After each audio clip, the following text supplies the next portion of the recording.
So with a new year upon us, what I always like to do is ask a question of people that follow the channel, watch the channel, of what else do you want to see for the upcoming year? And I asked that on my Instagram, and one of the most popular submissions and just requests was just more microbrand coverage. And I try to walk this line a little bit lightly just because I think microbrands, there's a lot of crap out there. There are some great microbrands, and today I think we're looking at one of the better ones out there with Baltic, with their new Aquascaphe GMT. So in this video, we're gonna take a closer look at this piece, some alternatives of other watches on the market that might be worthy of consideration, and ultimately, who is this watch for at the end of the day? Guys, let's jump into the video.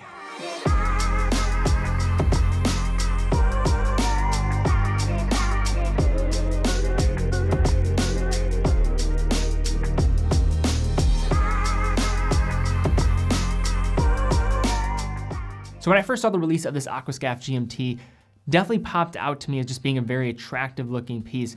It did fall on the higher end in terms of Baltic and what they've typically been putting out, but certainly something that I think would be appealing to many of the individuals that are in that target market of the people that Baltic really tries to cater their watches for. Vintage inspired and producing, I think, very attractive timepieces in that form. And just recently, Adrian from Bark and Jack just did a review of this piece as well, so he kind of beat me to the punch here. So definitely check out his video as well, I'll link to it down below.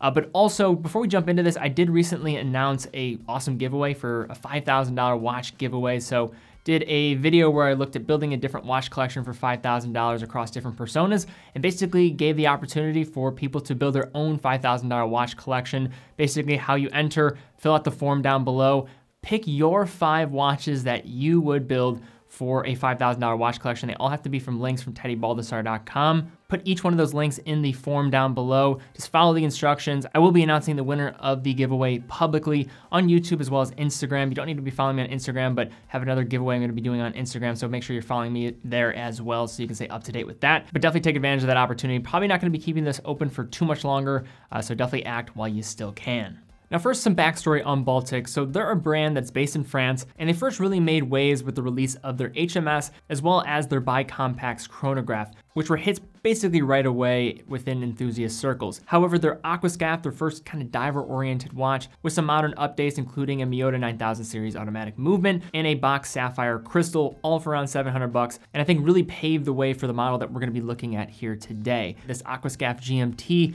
is probably my favorite option and just most attractive looking watch I think they've ever released alongside that Bicompax. I think those two really just stand out the most. But in addition to the updated design, we're also seeing the inclusion of their first Swiss movement that's gonna be housed within one of their watches, with this one being a Soprod GMT, which we'll talk about a bit more in a bit, and also featuring a variety of different color variants and going for right above $1,000 in terms of the price depending on the exchange rate and the bracelet option that you go for. But let's first start off by looking at this watch from a high level. So first we have a case size of 39 millimeters, thickness of 13.3 millimeters, lug to lug of 47 millimeters, lug width of 20 millimeters, water resistance of 100 meters, movement is an automatic Soprod C125, crystal is a double dome sapphire, and price $1,100 on a strap, and then $1,200 on this Beads of Rice bracelet. Now, one of the areas where Baltic has really shined in the past has just been in their restrained case sizes overall and just case designs. I think a lot of this is a product of their vintage design inspiration that's felt throughout their collection, so you really kind of understand what they're going for throughout. This 39 by 47 millimeter case wears pretty true to its overall dimensions and represents a size range that I think many people will enjoy for a watch of this styling, especially considering the vintage feel presented by Baltic overall. Its thinner bezel along the outside will give way to the dial a bit more than usual, and I think is an added benefit for those that might be afraid of this one being a bit too small. It really doesn't feel dainty like a lot of vintage 36, 37 millimeter skin divers that you'll find on eBay or elsewhere, but also won't overpower many small to medium sized wrists as well. Now, one point of mention on this watch is that Baltic does state that this watch is 12 millimeters thick.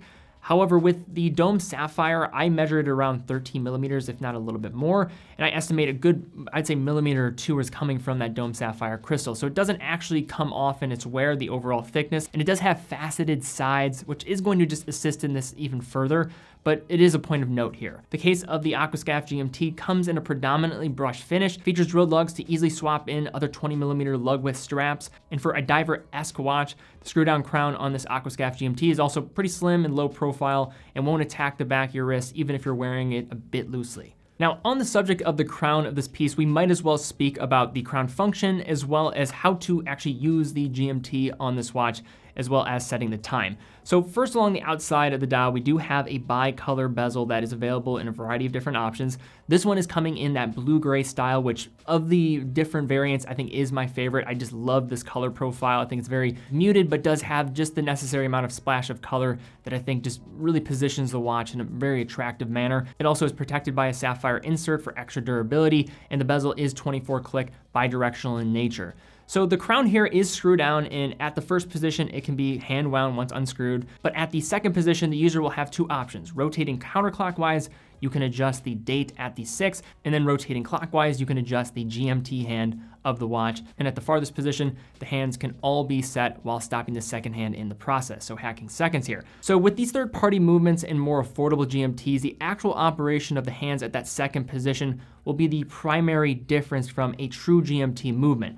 So just as a quick rundown, GMT watches became a huge asset in the area of traveling as well as for pilots, where the user can easily set their local time and at a glance can check their home time or another selected time zone. Now the standard hour and minute hands that you'll find on pretty much every other watch and kind of what's being mirrored here at the center are really known as your local time, and the additional GMT hand will be known as your additional time zone or that home time. And to kind of explain this a little bit more, so one of the watches that I wear in my regular rotation is my Explorer 2 16570. It is a watch that houses Rolex's 3185. It's definitely an older GMT movement from Rolex, but it does allow the user to adjust the local hour hand independently in the case of travel. So just as an example, so say I am traveling to the West Coast, something that I do quite a bit, not as much nowadays, but I'm from the Eastern time zone here in Cleveland. So say I'm traveling 3 hours back to the West Coast, I would have my 24-hour hand and my local hands on Eastern time. And at the time of my arrival on the West Coast, what I would do is unscrew the crown to the second position and then adjust my hour, my local hour hand, so that Mercedes hand in this instance,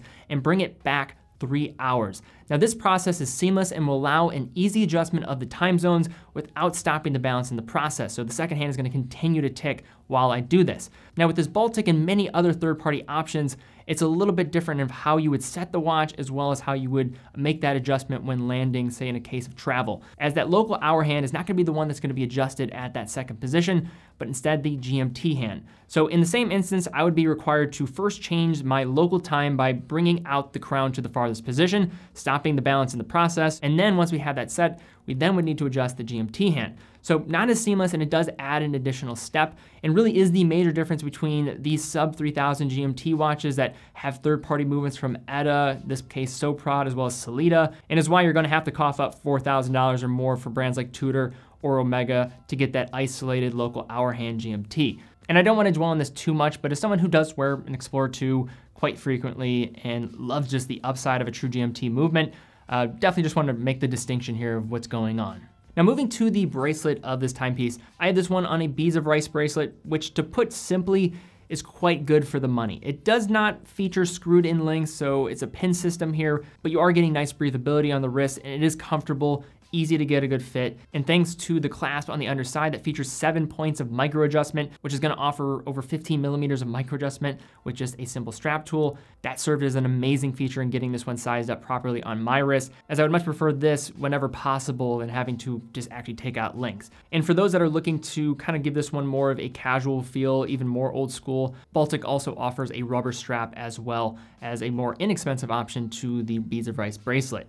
But I think ultimately where Baltic really shines is in the area of design and just kind of their more minimalist vintage style dials. I think through combining some strong vintage elements and some more modern minimal approaches to their dials, Baltic has really developed a winning formula. Now on this watch, we have a black glossy dial surface with printed indices reminiscent of the original Aquascaphe. It features polished stainless steel hands, a blue GMT hand in this instance that really stands out by showing its expressive use of color in certain lighting conditions especially. The dial text, minimal here, just featuring Aquascaphe printed in the same shade of blue as the GMT hand, and at the 12, the simple printing of the brand. Keeping everything symmetrical, the date window here is at the 6 o'clock position, a location that keeps everything looking clean and is also coming in a matching black date disc to not obstruct the dial. Now the dial hands and the bezel of this watch all feature C1 Superluminova. All of them shine with decent incandescence. I do think it's on the kind of the middle of the pack. I wouldn't say it's very strong by any means, but does offer nice consistent shine across all of the lume occupied areas, especially in the area of the bezel. This bezel lit up really does look attractive. And I think just to put it simply, Baltic Aquascaphe GMT, it's clean, attractive, and legible thanks to a careful integration of the GMT features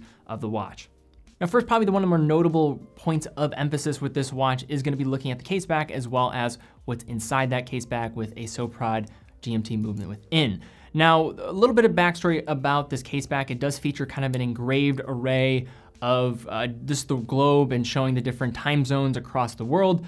There was an error with the case back originally, and I do have an older version with before the correction was made.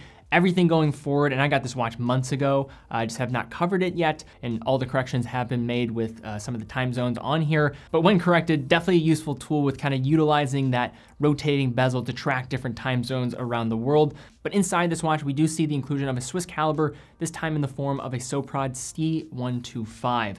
Now this is essentially an equivalent to the ETA 2893-2. And Soprod, just a little bit of backstory on this movement manufacturer. So they're owned by a Swiss watch group known as Festina. Now Soprod is a Swiss movement manufacturer that I've been seeing rolled out in many microbrands, as well as some brands like Junghans, for example, with some of their Meister models, containing their more popular movement, the Soprod A10, a movement that mirrors another ETA movement with the ETA 2892. Now Soprod is certainly not the most talked about movement manufacturer. I see them more to the STP range rather than the Sellita and ETA range in terms of popularity and seeing them commonly in watches. I don't see them every day as much as I do an ETA or a Sellita counterpart, but they've certainly been around for some time, and there's also a lot of rumors around this brand. There's not that much information in terms of what's going out there, but I'm just gradually seeing them more and more, and I think the reason for that is they are producing lower quantity amounts for microbrands. Now Soprod is not a new movement manufacturer. They've been around for some time.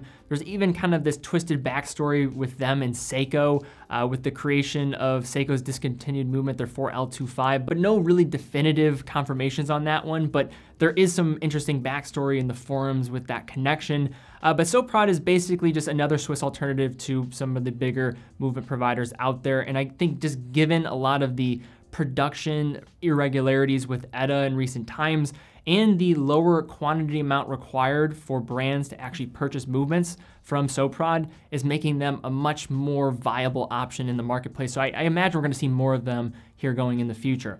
Now on the surface, in standard tests and with consistent wear for some weeks, the Soprod provided actually pretty great performance. It's coming in with a 42-hour power reserve, ticking away at 28,800 vibrations per hour, 4 Hertz, so pretty standard, and offers hacking seconds with solid accuracy outside of the box from my test. Now, given that Soprod is not as big of a name as Sellita or ETA, there's certainly going to be a fair reason to look deeper into their movements, but speaking to my experience with this watch as well as with some of their A10 movements, and considering the fact that it is really made to be an alternative to ETA and Sellita, typically have some up finish compared to more standard grays that you're gonna find out there, I think this is definitely a very suitable movement, and it's definitely reason probably behind why Baltic looked in the direction, given the amount of watches they're producing for their run. But just to provide further reassurance, I just ask a lot of you people watching if you have ever owned a Soprod movement and could share some of your experience, especially if you've worn it over an extended period of time, we're talking years. I'd love to see comments down below. I think that would really help a lot of people that are maybe just trying to get as much information as possible. So now just to kind of unpack some things to consider, maybe some alternatives to look at, and ultimately what I think of this watch. Now, first off, I think like pretty much every Baltic watch they've ever produced, I think this is a very attractive looking watch on the surface as you look to it more in person. I'm a huge fan of this particular variant that we're looking at here, probably my favorite of the trio. Really love the looks of this one, but this is the most expensive Baltic that they've ever produced. We're going over $1,000 now with this watch, and most of their other watches are more in that $500 to say $800 range with their other pieces. You are getting a Swiss-made movement within, so there is some upside there, but I think that does beg the question, is like, where is the peak in terms of where Baltic can lie? But in terms of looking at the availability at the time of actually recording this video, seem like this thing's completely sold out. So that might be all the answers you really need there in terms of whether or not this is the limit in which this brand can really go at. I think ultimately with the product at the end of the day is certainly there, but it is a certain type of buyer that's gonna be looking in the direction of any micro brand, especially a brand like Baltic, because they are a smaller brand equity is not gonna be as strong as many mainstream brands. But honestly, if that's something I need to tell you right now this far into the video, then all the people that are probably concerned about that probably ditched a little bit while ago or didn't even click on this thing to begin with. I think there's quite a few things to like about this watch. Design-wise, I think it knocks it out of the park. Certainly some inspiration being drawn from a variety of different places, but not, I don't think, one exclusive place that it's pulling from. I think it does it tastefully. I think this is certainly a competitive price bracket in terms of what you're going for, but I think this is a strong competitor in that range. You can also look at Laurier that just came out with another watch in the GMT sphere, which I think is very attractive on the surface. You have the Horizons GMT from Zelos. You could look at Zodiac, not really a micro brand, but producing a lot of this fun, more daring styles and secondary color palettes that I think would be very attractive for maybe somebody that was looking in the direction of a piece like this.